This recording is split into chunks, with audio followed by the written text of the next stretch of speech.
It's your girl Jelaminah, and you are now watching Aconnectiontv. Stay tuned for all of the BGC updates and the livest, hottest news yet. Driver, bring my bags and be careful. You are rolling your celery around. Psych, you don't get paid that much. Hashtag haters, just stop it. Young man is trending topic. My car and girl both ride the same. They both love getting topless. And we party to the cops, break it up, then we do it all again. Let me tell you one motherfucking thing. This is my house. Y'all asked me to be on this damn show. These bitches are gonna have to respect me. There is 3 against 1. No worry. KKK like to play all day. Is she the angry black woman or something? Y'all don't have any damn rooms in this house. Girl, please, you don't want it. What did you say, ho? Come here, bitch. What did I get myself into? Say something, ho. I am not worried. You snuck me, you scary punk. Who did she think she was talking to? I told you I goes to jail. The cops know my name, whore.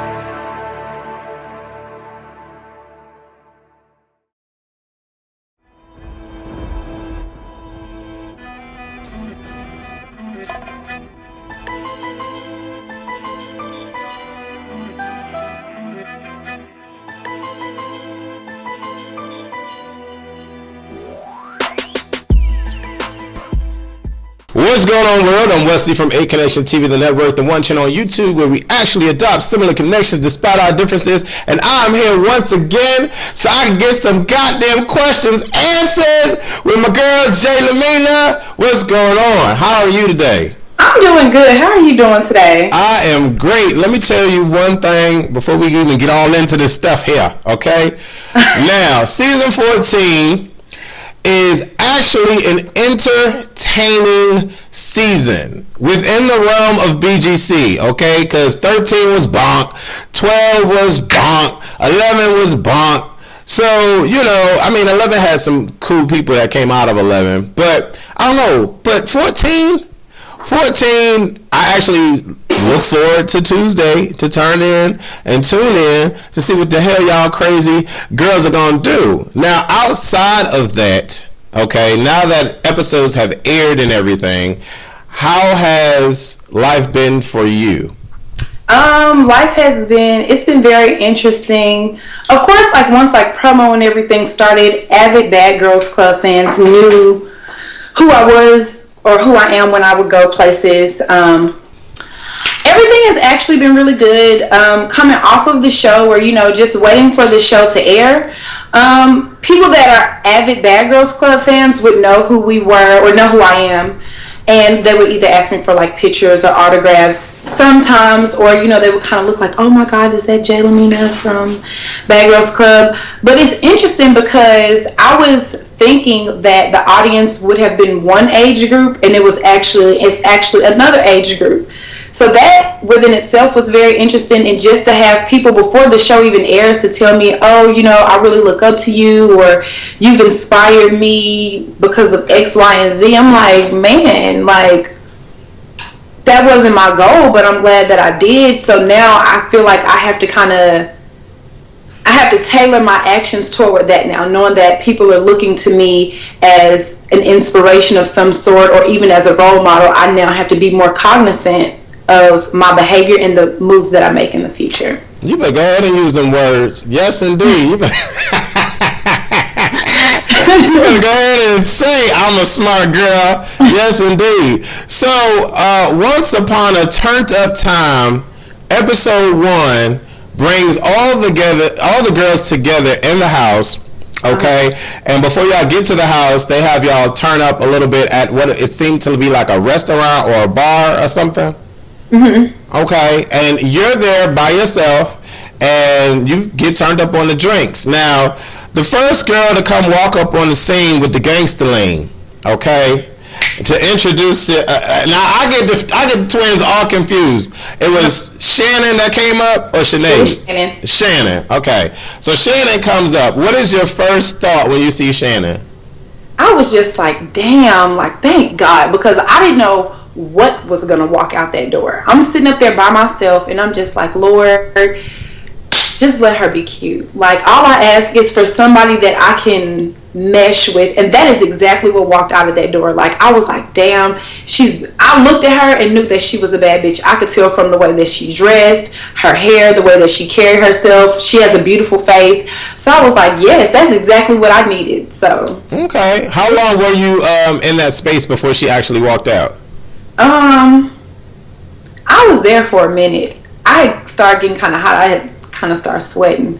So they had me up there for a second before she got there. Probably about maybe 30 minutes or so. Okay. Is there any interesting conversations that you ladies had before Tina arrived, or that was not actually shown on that particular segment? No, once Shannon came, Tina came shortly after. So we didn't have too long to really sit, the two of us, like an extended period of time before, the next girl showed up. But I mean, our conversation, it was pretty cool. Okay. So Tina walks in. Now, I'm getting the vibe at this moment in time on this particular episode that you and Shannon are just like, okay, whatever with Tina. But she gave me like a really cool vibe, trying to, be cool with y'all and everything. What was going on through your mind when she walked in? When I saw Tina, I saw her and I was like, she's cute, but nah. Like, I mean, it's like that sometimes. It was kind of like, I was like, yeah, Tina, she's cute, but her outfit didn't really complement her body very well. And so that was the first thing that I noticed. But even when she sat down, she seemed kind of cool, but I could just tell that she wasn't like me and Shannon. Like, me and Shannon, we were more like laid back, having girl talk. And Tina was more like, she was like more so excited. Like, you could tell she was like excited to be there. She just had a lot to say. And we were just kind of like, chill for a second. Let me get another drink. But I mean, she wasn't bad when she came up. They tried to make it seem like we just hated the girl off the rip, and that's not what it was. It was not like that. Okay. So when all the other girls get there, did you have, like, was there any tension between anybody when everybody got there? Because it seemed like everybody was cool, everybody was getting along, drinking, toasting it up, but was it any like weird vibes? At first, it wasn't really no weird vibes. And I can say, like, now since the show is over and, like, now that production is over and the show is on, I can say more now. But honestly, when the girls first walked in, it was, because at first, it was just me, Shannon, and Tina sitting there. And the three of us, we look cute, the three of us sitting right there. But then you have Lauren, Jazz, and Kat walk in. The three of them walked in on us together. So when they walked in, I could kind of tell that, Jazz was more so sizing us up than Lauren and Kat. So I guess she was really the only one from the beginning that I kind of was like, let me just be cordial with her, but I'm gonna have to watch this one. Like, that was my initial, that's always been my first thought when I think of like my first impression of everybody. That was my first impression of Jazz. So I guess she's the only one, but the energy, it was never really just like, ooh, weird, until we started talking a little bit more, and you could tell that she would be the one that would be like the shit starter or like the instigator. Okay. From my opinion, anyway. Okay. So all the girls are there at -1, and it seemed like when Tina sat down, she had already had this thought in her head how she was going to act or how y'all should be, because this is the new season, and season 14, y'all are going to be bad bitches or whatever the case may be. Was there any girl at this particular moment that was mentioning veteran bad girls that they wanted to be like, or people that they wanted to emulate? Mm-mm. Okay. Nobody never really made mention of the other girls. I mean, when we all, I'm not going to lie, now when we all saw, because where they had us was on top of a hotel, so when the girls got there, we saw them get off of the party bus and walk in. So when they walked in, we did think that Jazz was Judy at first. We really did. But then when we saw her, we was like, nah, you're not Judy. Okay. But nobody ever really made mention, or nobody tried to shade anybody from the beginning. Okay, cool. So y'all get on the party bus, y'all head to the house, and y'all see the house. Are you loving the house? Are you thinking this is an amazing house? I was excited for the house, but I don't really get excited over like big houses and stuff like that, because my family does real estate and I've always lived in a big house and everybody in my family has nice houses. So the big house aspect didn't really wow me. It was more so like the designs and the creativity and the things that they had done with the house that kind of wowed me, not the fact that we were living in a big house. Okay. What made you decide to jump your ass in that damn pool and get all that hair that you had on your head? Which, by the way, let's talk about that real quick now. Because right now, you got a little simple, nice, little cute vibe with the blonde and everything. But on the show, you had like miles and miles of hair going on the head. Females usually don't want to get it wet. So what made you decide to want to get that wet? Well, my thing is, I know how to do my own hair. Like, before I went on the show, like, I would do people's hair in my spare time. I've been sewing in hair since I was in like 7th or 8th grade. So the fact of jumping in the pool and getting my hair wet, that was nothing for me, because I'm going to let my hair air dry, or I'm going to blow dry it, and then I'm going to straighten it and put some curls in it like nothing happened. So that was why I jumped in. Well, that was one of the reasons why I jumped in the pool. And the company that I get my hair from She's Happy Hair.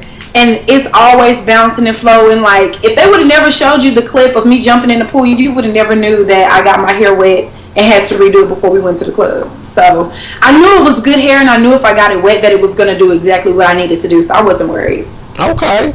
And you really wanted that damn key. Now, did you think that the girls were going to follow suit after you jumped in the pool and made that, like, you know, that initial reaction to get the key, or what was going through your mind? Well, I knew that none of the other girls were going to jump in, because at first we were all just kind of standing around like looking like, okay, so which one of y'all bitches is going to do it?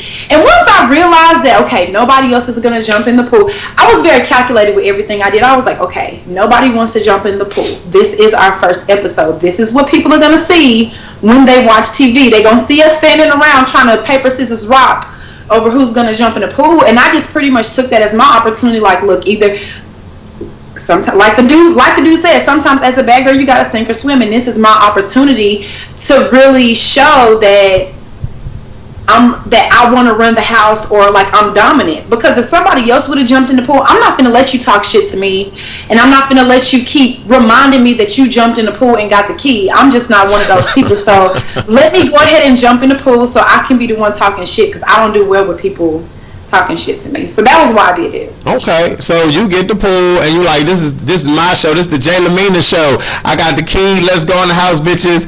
And so when you watch the first episode and you hear Jazz say, whose show she said this is? This ain't the Jayla show. I came on the Bad Girls Club. Did you hear her say that at that particular moment, or did you see it for the first time, or hear it for the first time watching the episode? I heard Jazz when she said it. But some things, like, to me, I just feel like, well, if it's not the if it's not the Jayla show, why didn't you jump your ass in the pool and get it then? Right. So as of now, it is the Jayla show. I heard her comment, but at that moment, I had just gotten the key, and it was my moment, not hers. So I'm not going to address nothing you got to say. It's a time and a place, and right now, I need to go and lock the front door and pick my room. Okay. So when y'all all picked the rooms, it seemed like everybody had no issues with picking the room. Is that how it all played out, or did some confusion or whatever happen? No, everybody just kind of gravitated to where they went. Initially, me and Shannon, we went to the room with 2 beds. And so when we went to the room with 2 beds, Shannon was like, oh, I think we should. She was like, let's go in the room with 3. And I was like, hell no. I don't want to be in there with a new bitch. Like, what if it's some big, fat, dirty, nasty ass girl that we just hate? Like, what if we hate? I was like, no, we should stay in the room with 2 girls. So we stayed in the room with just the 2 of us at first, and then once Sinead got there, we just asked the other 2 girls if they would switch rooms with us, and they were fine with it. I mean, I'm pretty sure they was a little like, but you can't expect for sisters to not want to share rooms. Right. They want to share a room, and this is the girl that I've clicked with from the gate, so I want to be in a room with her, and she wants to be in a room with her sister. It's only right that the three of us are going to a room together. Right. Makes sense. So were you like completely excited that there was a twin? Because we saw your excitement, but was that like how you were feeling? Yes, I really was excited. My roommate in college had an identical twin sister. I have 2 sets of twins in my family. My stepmom is a twin. I've dated guys that are twins. Like, I have a lot of friends that are twins. So to me, it wasn't anything like weird or like, you know, sketchy about it, or it didn't make me not want to be their friend because they were twins. Like, if anything, I felt like I want to be friends with them because they're fly, they're cute, and automatically it's 2 of them. They gonna ride with each other regardless, and I didn't already hit it off with your sister. So if the 3 of us click up, it could be a beautiful thing. Makes sense. That was my thought process before her sister even got there. I was like, the 2 of us, like, we're bad. We both look good. She not gonna hate on me, and I'm not gonna hate on her. Like, we need to be clicked up the whole time. Like, fuck what everybody else talking about. Okay, I'm feeling it. So when Jazz has the conversation with you regarding you saying that it's your house and it's your show and blah blah blah, is that where you started to feel some tension with her, or at least more tension with her? Besides the fact that she had been making smart comments all day, yes. Okay. Pretty much. I knew at that moment, okay, she's the one. She's gonna be the troublemaker or one of the shit starters. She's gonna be the one that feels like she always gotta have something to say. Like, because really, nobody else felt the need to address the fact that I made that comment but her. So I just feel like, were you that pressed? Did I bother you that much? Like, why are you coming for me? Like, I didn't even address your smart comment when clearly I heard it. So why are you feeling the need to once again come to me and bother me about something that I'm saying that really has nothing to do with you? You already said you signed up for Bad Girls Club and not the Jayla Show. So why are we having this conversation about you being on the Jayla Show? All right. I know that's right. So the twins decided to go out, and I think they went for sushi or something like that the first night or whatever, because they weren't of age yet to go out. And all of you girls decided to go out and have a good time. You know, it's the first night. You're going to go out and have a good time. So what was the name of the club that y'all went to? Do you remember? Yes, we went to... Damn, what is the name of that club? It's one of the big clubs in LA. I'm looking at the inside of the club and everything right now. This is so not fair. I can't even think of the name of it. But everybody knows this club because everybody goes there. Was it weird being in a club with cameras and crew and everybody following y'all? It was a little weird at first, but I was just kind of like it just made me feel important because I have like this, I'm crazy, so I have like this false sense of reality anyway, and I already felt like I was a celebrity before I got on the show. So really, cameras walking around following me like I'm in what? Right. So to me, like, at first it was a little weird, but then that's when we really saw like people come in like trying to take shots with us. People wanted like, oh, where y'all from? Who are y'all? And we're like, oh, we can't say. So it made us feel important. Okay, I hear you. So this is the night where Lauren gets shit-faced, is it not? Mm-hmm. Yeah, she gets crazy drunk. She's all over the place. She's leaning. She's everything. And upper club. Right. Sorry. And who decided to bring her to the party bus or the party van, whatever y'all called it, to leave her there and to go back into the club? Was it Kat or Jazz? It was either Kat or Jazz. Okay. So y'all left her there. She's getting crazy. She's yelling y'all name. Come back in. She's acting crazy. How long did y'all leave her out there in the car? She wasn't out there very long. It was almost time to go. And see what really happened what really happened the first night that we went out, she got drunk, and she got so drunk, I had to take her upstairs. I took her upstairs to the bathroom so that she could, like, use the bathroom and, like, if she got to throw up, whatever. And then, you know, Jazz came up there. So really, Jazz and I took her to the bathroom, and she was just doing too much. And I was like, I'm going back downstairs. We only in the club a few more minutes. I'm trying to get my last little twerk and my last couple of shots. I'll see y'all back at the bus. And then so I think Jazz took her out to the bus. It was either Jazz or Kat, one of them. Okay. But it wasn't a very long period of time. Okay, because it seemed like she was out there for like a good couple hours. Y'all done left the poor girl out there drunk. Okay, so y'all get home and she dropped on the lawn. Now, was that lawn fake grass? Was it fake grass? That was fake grass, but where she dropped it was real grass. Okay, and y'all just walked right over her. Cause ain't nobody got time for that, bitch. I know that you are not for real right now. You're not for real. You did that when you seen that camera standing outside of the bus waiting on us. Ooh. And I'm not finna play with you. Ooh. I'm gonna walk past your ass. Ooh. Okay. Cause you playing. She used to play too much. Like, it's like. Anyway, keep going. Okay, we're going to get to it. We're going to get to it. So I want to talk about a discussion that you had with Jazz, and it seemed a little, is J-Lo about that life or is she not about that life? When y'all was talking about Lauren and the fact that she was drunk and that she couldn't control herself, and apparently Lauren heard y'all when she was in the room where I guess y'all get on the computer or whatever, and she challenged y'all about what y'all said, and y'all both denied it. What was up with that? Well, we didn't deny it. They just didn't show y'all the full clip. Ooh. She was in the phone room, and we were in the kitchen. And so when she was like, "Are y'all talking about me?" I said, "Yes, we are." And then she was like, "Why are y'all talking about me?" And I was like, "Well, we're not talking about you in a bad way. We're just saying what you did." And I told her straight up to her face, like, you were drunk and you were sloppy and it was embarrassing and it's not cute. And I was like, but I also said you were excited and you were having fun. And so that's the part that they showed you. They didn't show you where I said, bitch, you was really fucked up or you was really drunk or whatever it was that I said in the kitchen. I repeated exactly what I said verbatim to her, because one thing about me is if I can say it behind your back, I can say it to your face. I don't have an issue doing that. And I wasn't talking about her with malicious intent. So I had no issue repeating what I said to her. Yes, we were talking about you. And yes, you were drunk. And yes, you were sloppy. And yes, you were embarrassing us. Okay, because I was watching that clip. I'm like, Jazz and Jayla, why y'all lying to this girl? Y'all was talking about her.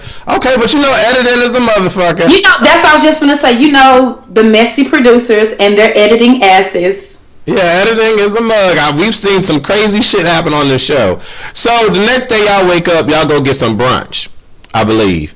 And you have an interesting conversation about how important it is for guys to uphold, you know, financial stability and be able to, you know, show you, you know, the good things about life. Mm-hmm. And so a lot of people took offense to that comment, and it seemed like, I guess Lauren took offense to it at this particular time. I'm not really knowing how she felt, but it seemed that way. Yeah. Can you express to the world that's watching, how you felt? Okay, so of course, you know our editors, they love to do messy shit. But when that conversation came about, Jazz was actually the one sitting beside me that said she don't fuck for free. So that's what they didn't show y'all, is that Jazz sat beside us and said, I ain't fucking for free, you gotta pay to play.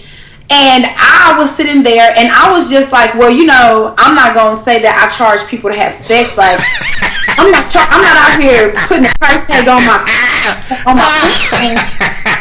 I'm not doing that now. But what I do stand for is, you know, being equally yoked. And that's where you see me chime in and say I live a certain type of lifestyle, and if I'm gonna be with somebody, they need to be able to provide my lifestyle or better. And I just feel like that goes with anybody. I feel like that goes for anybody. You're a hardworking individual. You don't want to have to take care of nobody, but you also want somebody in your corner so that if something ever happens and you need them, they're able to pick up your slack. That's all I was saying, because I do work and I do take care of myself, and I've always worked and I've always taken care of myself. And in the event that I ever date someone, you don't have to be rich, but you're not going to be poor. You can work at the post office as long as I use my car as an example, but I always say, if my car breaks down, I need to know that if I'm stuck between a rock and a hard spot, you can pick up my slack, because as the man in my life, it's your job to be a provider. And if you want to be the man in my life, you are going to provide. Not saying that you have to pay my bills or you have to take care of me, but in the event that I need something, I shouldn't have to pick up the phone and call my mom and dad when I'm a grown-ass woman and and excuse my language, but I'm fucking you. What does that look like? And that's why I said I have to be able to get more than hard dick and bubblegum, because there's a lot of people in the world that are giving themselves, or the lack thereof, and not getting anything in return, and still having to go home and look at mom and dad. Perfect example, women go out in the world and they have babies by these men that can't help them, and then you have to go back home and look to your parents as a support system. And the only thing that I'm saying is, if I'm going to entertain someone, my parents or whoever is in my life, my family and friends are no longer a part of my support system. If I have a man that I'm laying my head beside every night, or if I have a man that's in my life claiming he is my man or wants to be in a relationship with me, there are duties that come along with being in a relationship, other than taking me out to eat and giving me some good dick when I'm horny. I know that's right. If anybody feels a particular type of way about it, you can take your opinion and shove it, because I make good money. And if you're going to be in my life, you need to be able to make good money too, because if something happens, if I need something, you need to be able to provide it. If you need something, and that just goes both ways. If I'm talking to a dude, if you get laid off of your job, or you in between pay periods or something, if you need something, the same way that I should be able to pick up the phone and depend on you, you need to be able to pick up the phone and depend on me, because we're equally yoked. All right. You done cleared that up. Clear. Yes, indeed. You done cleared that all the way up. Okay, so we move on past this. Now, after brunch, I think y'all went out again, if I'm not mistaken, and this is where y'all had and the conversation came up about you only are gonna be married to a black man, and you want your child to have a black father, and this is where things get a little heated between you and Lauren. Now, before this particular moment in the van, did y'all have a good time out that night? Yes, we had just had a good time. We were we had gone to a hookah bar in Hollywood where I knew the owners. I knew the owners of the hookah bar that we went to, and so I had them give us comp us a bottle and hookah and all this other kind of stuff. You seen Lauren's broke petty ass standing there smoking that hookah, and we all took shots, and we had a good time. We had a really good time that night, and that was the first night that the twins were able to go out with us, and the guys were I think they're Russian or something. They're not American. The men that we were out with that night, or that owned the hookah bar that we went to, they weren't American guys. And so, Lauren or somebody had made the comment talking about, yeah, Jayla, you suck dick for bottles or something like that. And I'm but I'm sucking dick for bottles, but I just got the owner to comp all of our shit, or basically give us a free bottle, and we didn't pay for shit that night. We didn't pay for anything, but I'm sucking dick for bottles, the same bottle that you sucking off of, the same bottle that you drink out. It wasn't a problem when you were drinking out of it. But basically the conversation, it was just basically one of the girls made a comment about I was thirsty for the owner or something like that, and I'm I don't even want the owner. I wasn't even trying to holler at him. He was trying to holler at my homegirl before we even started filming, so what the fuck are you talking about? And I think that's how me and the twins got in a conversation about dating guys of other races, is because one of the guys that were at the place previously had tried to talk to me, and I was oh, he cool and everything, and that's how that conversation came up, because the twins wanted to know, have I ever dated somebody outside of my race, or would I date a guy of another race? Because I said he was cool and everything, but I was just feeling he cool, but I wasn't trying to, I wasn't trying to give him no play for real. Okay. So do you still stick by everything that you said in that van, as far as you want to ultimately be with a black man? Mm-hmm. Okay. And you don't see, it's not, just so we clear this up, you're not racist. Mm-mm. You don't have a problem with saying that a white man is attractive or a Hispanic man is white guys before. Okay. I had a white guy take me on a date, oh my God, and kiss me so passionately, it scared me. Okay. But I'm just, you know, I've dated guys of other races, but it's just, I don't know what it is. Like, I love black men, and I don't shun anyone else for interracial dating. I just have my preference, and I felt very strongly about it that particular night because Lauren and I are both from a very racist place. We're both from Georgia, and we both lived, I think Lauren may actually be from Covington, Georgia. I'm not from Covington, Georgia, but I lived out there, and it's very racist. And I had friends that were white, and we could be friends at school, but we couldn't be friends outside of school because somebody in their family may have been a part of the KKK or may have been very racist. So for me and her to come from that same place, and for us to kind of have that same not really the same reality, because everyone's reality is different, but you get what I'm saying, for us to have that commonality of knowing where we were both from. Like, you can drive down the street and see slave plantations, like you can see the slave house across the street from my old middle school, and with us both being from that type of environment, for her to make that comment, telling me, well, I'm just trying to make sure that you're not being racist. More, you know, I wasn't trying to be racist, and that is why I clicked out. Because you know I'm not trying to be racist. I haven't said anything racist. I haven't tried to down anyone of another color, and I haven't tried to make anyone feel bad about dating someone of another color or another race. I'm just saying as far as me and my preference. So how does me saying that I want to marry or be in a relationship with someone that's the same as me, how does that make me racist? Now, if I would have sat on that same bus, and if I would have dogged black men out like, oh, black men ain't nothing, they this and they that, I would have been wrong as hell. And everybody black and everybody white and everybody of another race would have still attacked me for downing black men when people do it every single day. Right. I just wasn't going to sit on the bus and do it because that's not how I felt. I feel you. So that was just you feeling passionate about that. It wasn't you being drunk or. Mm-mm. Okay. All right. So when Lauren says smack me, why didn't you smack her? Well, the reason why I didn't smack Lauren is because even though we had an argument, there really was no need for me to really smack her. Even though I said, shut the fuck up before I smack you, I really wasn't gonna smack her. I knew if I would have smacked her that early on into filming, they probably really would have sent me home. And I knew I wasn't ready to go home, you know, so I was like, well, I ain't gonna smack her yet. I'm gonna let her fuck with me just a little bit more before I fuck her up. So I just kept letting it build. Okay, all right.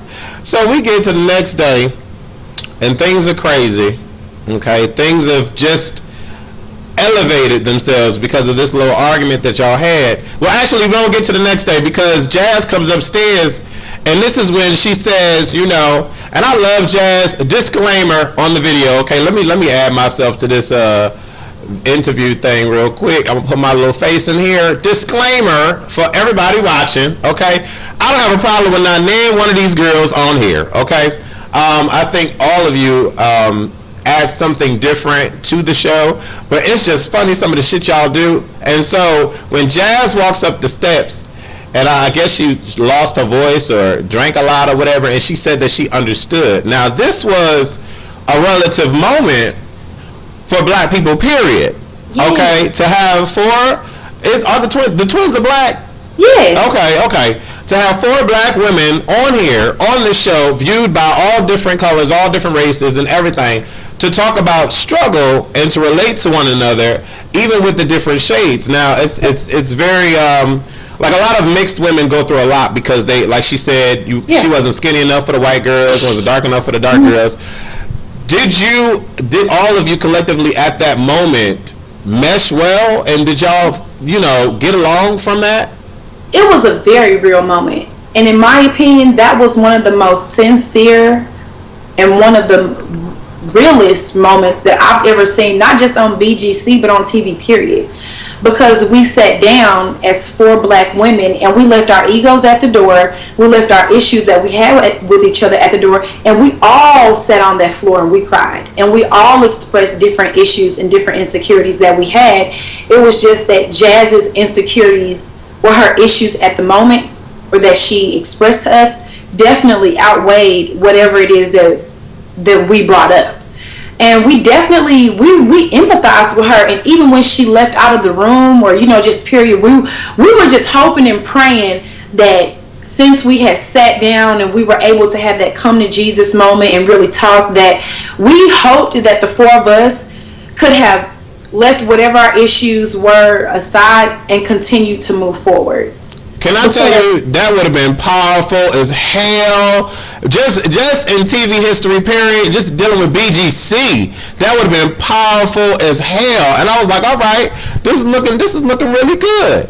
Okay, so the following morning, the twins decided to go to Melrose, do some shopping or whatever have you, and you stayed at the house with these girls, and Lauren decided to pick at you, or just to, I guess she said that she wanted to do a prank or whatever, and so she put the words on the picture and put bossy up, and I saw that you were kind of, playful with it. Oh, I'm bossy, I could be bossy, whatever, but at that moment, when you started putting the words on her picture and she went to go take the words down, like, what were you thinking with this whole situation?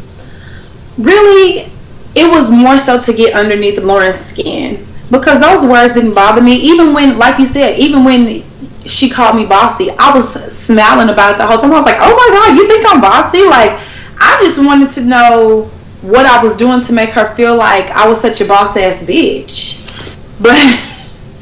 But no, but really, I just wanted her to tell me what I was doing to make her feel like I was being bossy or bossing her around. But the only thing that she could come up with was me and the twins feel like we're better than everybody. And in the moment where you hear me say, oh, well, I don't feel like I'm better than nobody but you, it's because days leading up to that, literally since the day we had gotten into the house, so for like the last 3 or 4 days, Lauren would fuck with me and bother me. Like, Lauren chest bumped me like 3 or 4 times. Like, you see that same little chest bump that she be throwing her titties out and hitting the girls with, like how she would do Shannon and Shanae. She kept doing that to me, telling me, hit me, bitch, hit me so I can send you home. Hit me, bitch, so I can send you home. The producers ain't show y'all that, though. They just show Lauren getting it, or us bothering Lauren, but they never show you her being a production pet. They never show her fucking with us or bothering us. And one day Lauren even yelled over the railing to me, talking about, yeah, Jayla, you think you're better than everybody, you think that you're better than everybody. And I was like, no, I don't. I was like, tell me how I feel like I'm better than everybody. I never once said that I was better than anyone. If anything, I came in trying to be cool with everybody, trying to be friends with everybody, and trying to make sure that we all have a good time. Like, I'm asking y'all what type of stuff y'all like to do. Do y'all know anybody in LA? Because I know people here that can make sure we have a good time. Like, when did I ever tell you I was better than you? Because when I met Lauren and she told me she was from Covington, I was excited to have somebody on the show that knew about like Covington and like knew about the little small town. Like, that was dope to me. Like, I've never had an issue with any of them in the beginning, but one thing is, I'm gonna let you bother me only so many times before. It's like once I get to that point with people, it's like point of no return. Like, you're dead in my book. Like, I'll never be nice to you again because I was genuine and I really didn't do anything to you. Like, you could never tell me what I did to you to make you want to bother me or pick with me. So since you can't tell me why you're doing this, I'm going to make sure that I reciprocate it and I do it to you, even if I don't have a reason, because nobody likes to be picked on. Okay, I can vibe with that. Did you thoroughly enjoy the belly dancing class, or was that just, for ha-ha and giggles? It was for ha-ha and giggles. Okay. That's why you don't see much of the belly dancing on the show, because it was so turned up. First of all, before we got to belly dancing, before we walked into belly dancing, we almost didn't get to belly dance, because on the way to belly dancing, they usually put the addresses in both GPSs in both of the trucks. I was driving one truck and Lauren was driving the other truck. So me, Shannon, and Shanae in one truck and the others in the other truck. And so basically, when we get to belly dancing, they're upset. The first issue when we get to belly dancing is because they get left. The producers didn't put the address in their GPS, and Lauren is going like 40 on the 101, and I'm not finna die trying to slow drive with you on the interstate, you should have kept up. But we got these little phones. We got these. I call it a trap phone. We had a little trap phone in the car, so production should have gave you the address at any moment. So when we get there, Lauren and Jazz, of course, bitches want to be smart, trying to leave us. Bitch, nobody tried to be smart trying to leave you. Y'all got left because y'all were driving too slow and because production didn't give you the address. And so, of course, Jazz, me and Lauren are into it, and then Jazz is into it with all of us, but she pops off or starts talking shit to one of the twins, talking about, yeah, I'll bust you in your mouth or something like that. You busting, right? Okay. So I'm like, well, who you busting in the mouth?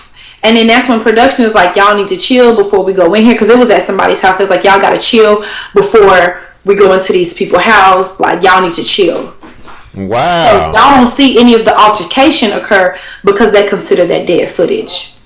Wow. So when we get in there, we're all just pretty much like going with the motions. Let's hurry up and get this belly dancing over with, because I'm ready to get home to see who this bitch gonna bust in her mouth. Okay, so then that would make sense as to the reason why the twins, I think it was Sinead that put the X's on the pictures. Mm-hmm. That leading up, that would make sense as to why she did it, because I'm like, is she just doing that because Lauren said y'all aren't Beyonce or whatever slick comment that was said in the belly dance? And I'm like, why is she going from 0 to 100 so quick? Like, that just didn't make sense. But it was hot, though. I'm going to tell you why it was hot. Because in the past seasons, you know, if somebody's picture gets messed with or whatever, you never know who the hell did it. And the girls never admit to it. So when Sinead walks up and was like, you going home, X. You going home, X. You going home, X. Yep, I did it. And what y'all going to do about it? I was like, wow, finally. We got a girl that's about that and will tell you that she did it to your face. But what's hilarious was when Lauren went to go tell. I was like, look at this messy hoe. That was hilarious. But it gets turned up. It does. It really gets turned up. And out of nowhere, Tina comes out from the woodworks. And I have to tell you, I was appreciating this moment because Tina looks like she's really tiny.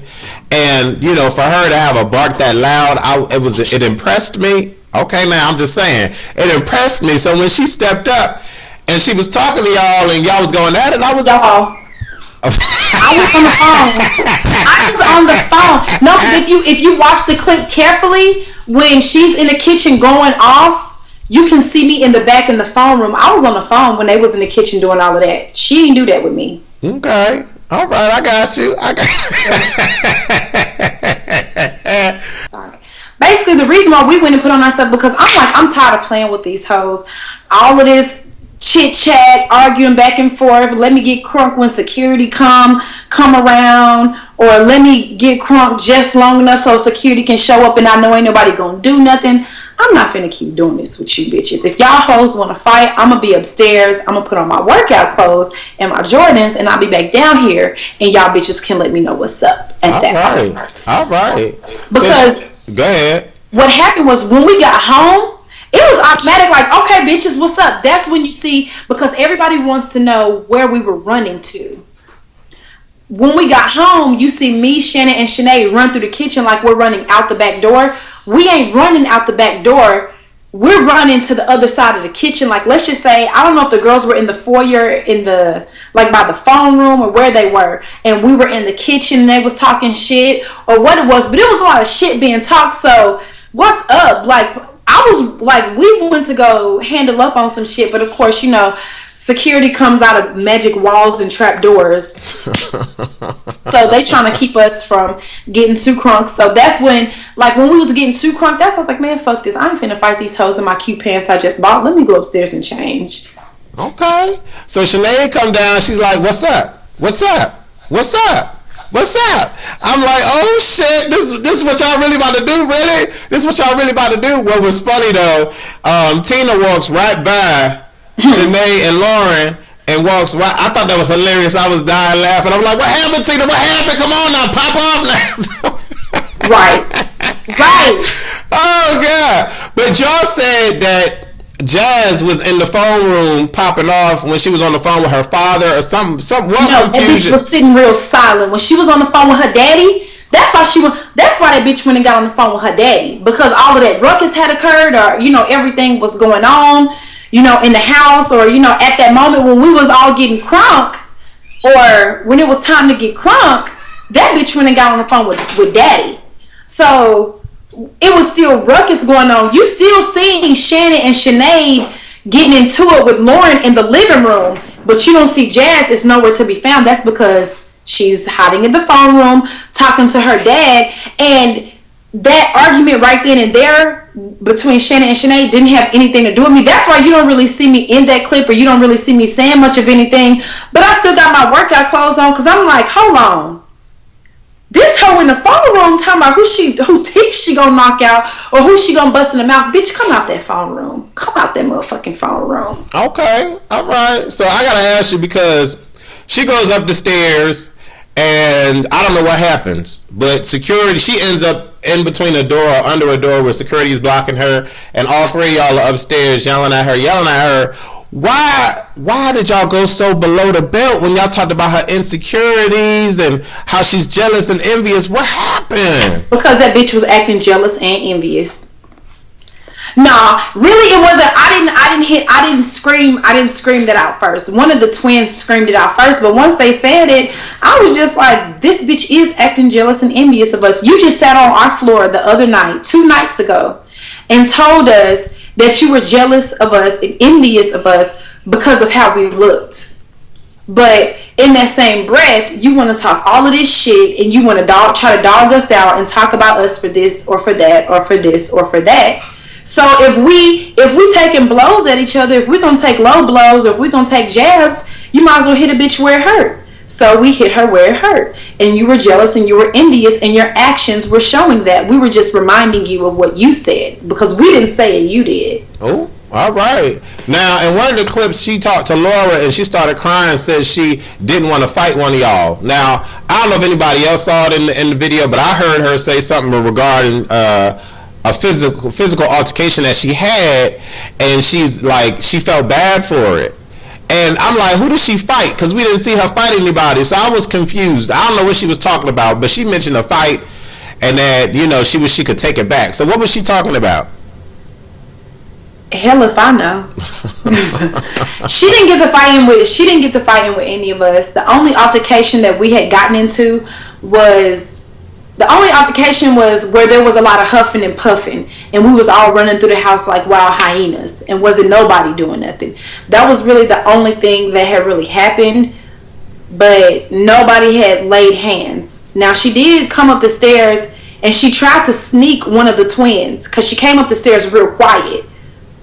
She tried to come up the stairs real quiet, and as we were standing there, one of the twins, I don't remember if it was Shannon or Sinead, had her back turned looking toward me and the other twin as she was coming up the stairs.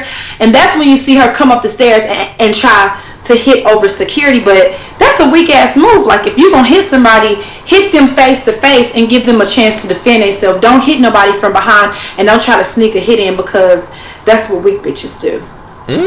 Okay. Now, I want to double back real quick, and then we're going to wrap this up soon. But I want to double back real quick to the makeup room when twins had on the muddy masks and everything was escalating between Lauren and the twins.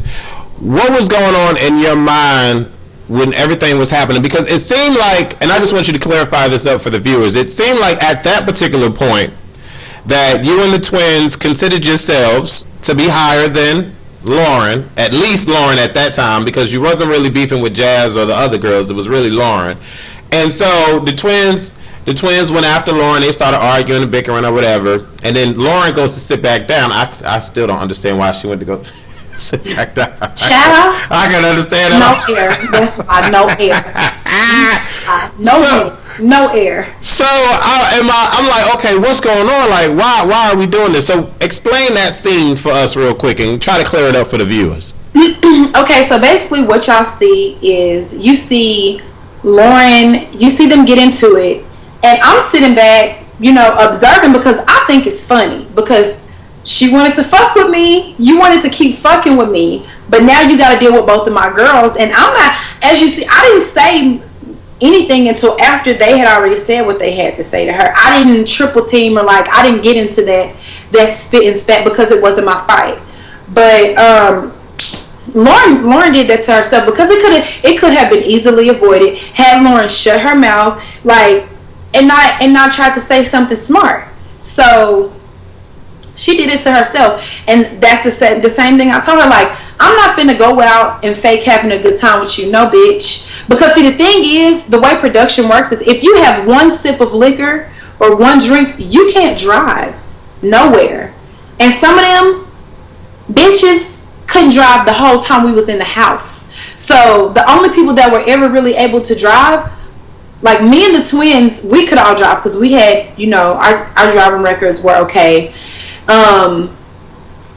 Tina, I don't know why Tina couldn't drive. I don't know why Jazz couldn't drive, and I don't know why Kat couldn't drive. Probably no, I don't think they were just letting Kat drive for whatever reason. So out of that crew, Lauren was the only one that could drive. And you want to start shit with everybody tonight, and production had already said that we weren't taking the limo. We were going to have to drive the Jeeps wherever we went. I'm not driving none of y'all hoes around. Got you. Okay. So guess what, bitch? You got an attitude and you want to fuck with everybody, so you get to stay home and think about what the fuck you did. Take your clothes off because you ain't going. So is that ultimately the reason why Jasmine stayed and Tina stayed? Because they couldn't drive? It wasn't because they couldn't drive. They didn't want to be a part of us being mean girls. We were being mean girls and said, oh, bitch, you ain't going. Everybody else in the house can go but you. So they didn't, I guess, you know, they didn't really want to single her out or make her feel left out. So they stayed with her. Okay.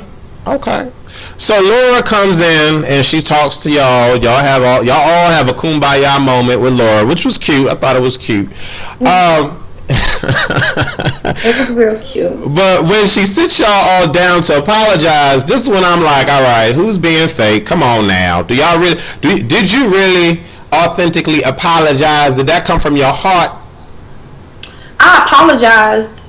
I meant my apology when I said that to Jazz, you know, about being disrespectful, you know, as far as like when her father was on the phone, because that is disrespectful. And I'm woman enough to admit when I was wrong, and I was wrong for that because I did initiate that. I was like, and this bitch. So that's how all of that happened. So, you know, I did apologize to her for that, and I did mean it, but you know, she was really the only person that I apologized to because everything that transpired between Lauren and I, like Lauren was able to apologize to the other girls, but she said that she wasn't apologizing to me, or like basically I didn't deserve no apology. And so I was like, well, fuck you, bitch.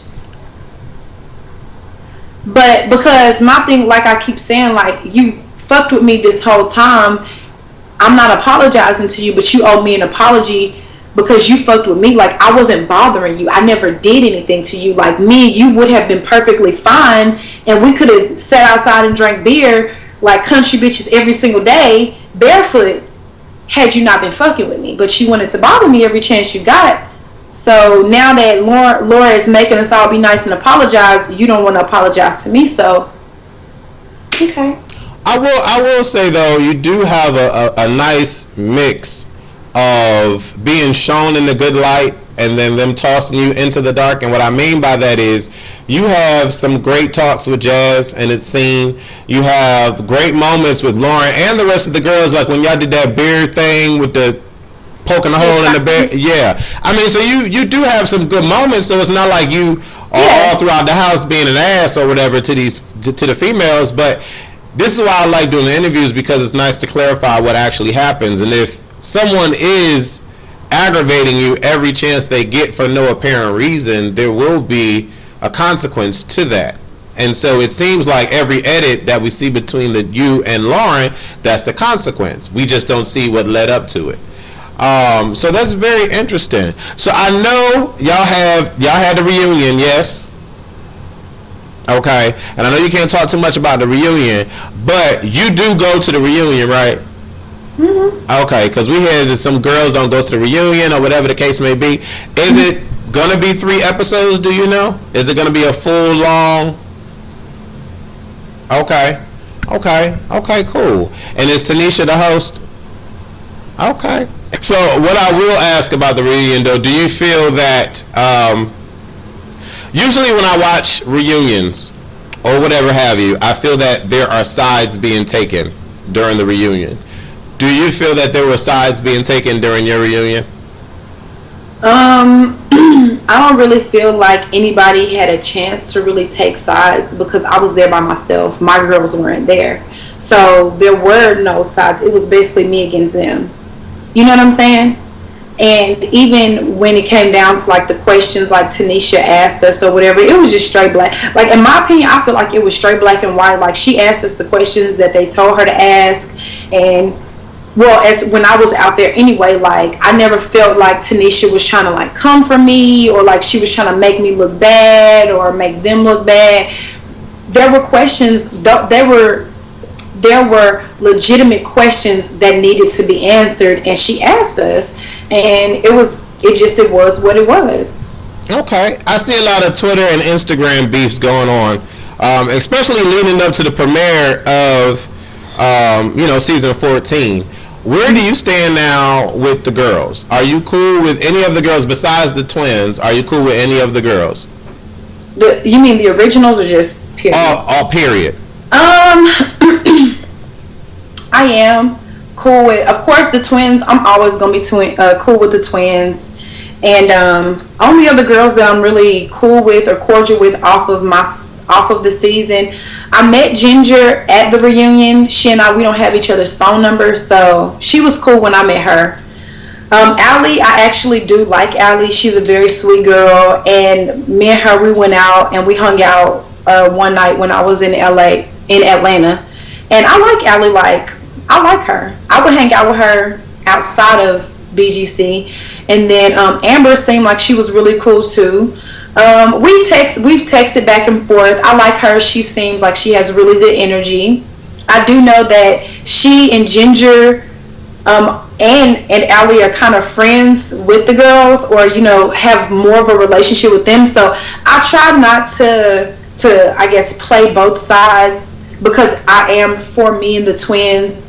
But Allie, she reached out and she was not as far as my knowledge goes, she was very non-biased, when me and her linked up, and she was very open-minded or whatever. Of course, the other girls may have tried to throw salt on us or talk about us to them, so that always leaves some type of impression in your head, but me and her were able to kind of get past that and get to know each other for who we were outside of Bad Girls Club. Same thing with Amber. I haven't really had a chance to kick it with Amber like that, but I like Amber. She's somebody that I would hang out with, or have a girls vacation or something. But I could see her hanging out with me and my girls. Okay, cool. So my last question, and then we'll get to the end of all this, if you have anything else you want to say, is there was an Instagram video where Jazz and her friend was in a car going all about how they're going to come to reunion and attack you and all of that. Did you have to worry about that at the reunion or period? I got into the most fights in the house, and I hit everybody first. Do you think that I was worried about anybody? All right.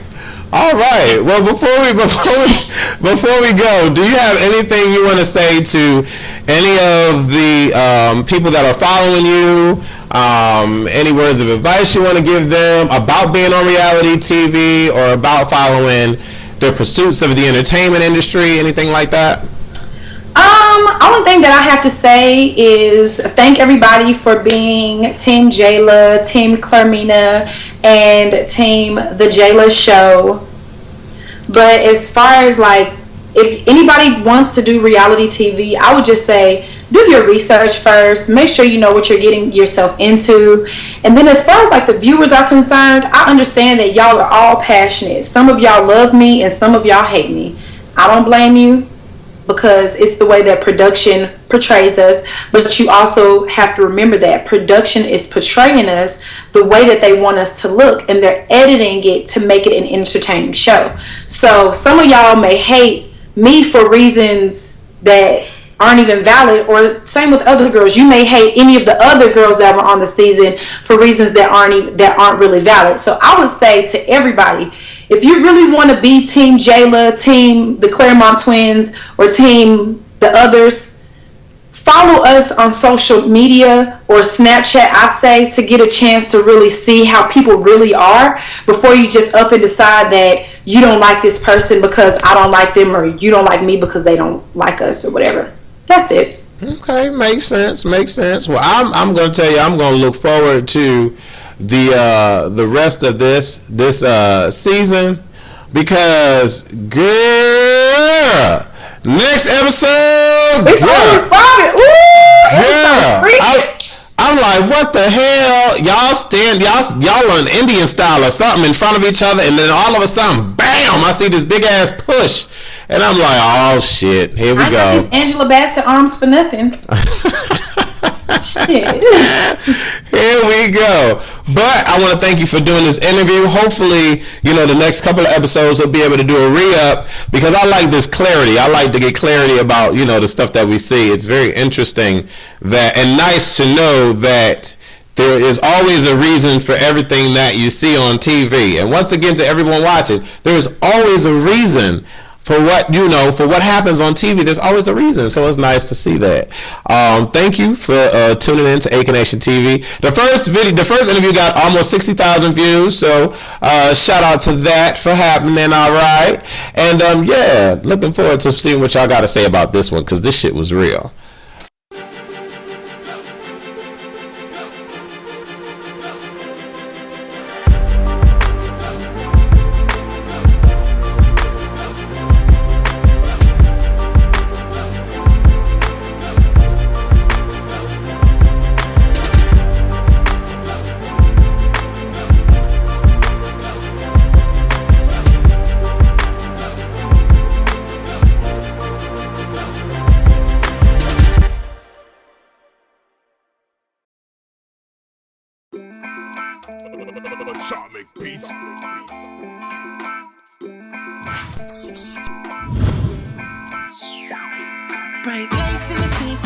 Driver, roll up the partition, please. Ew. Oh, snap. This house is biting. Ouch, bitch. Driver, bring my bags and be careful. You are rolling your celery around. Psych. You don't get paid that much.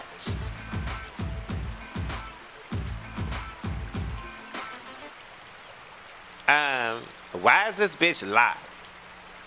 Producer, where are you? Hello? Yeah. Why is the damn door locked? Bitch, it's my house, so I should have the key already, whore. What? No, someone needs to come and open this bitch up. I'll wait. Okay, I thought so. Girl, this house is everything. I love it. Breathe Network must be making money now.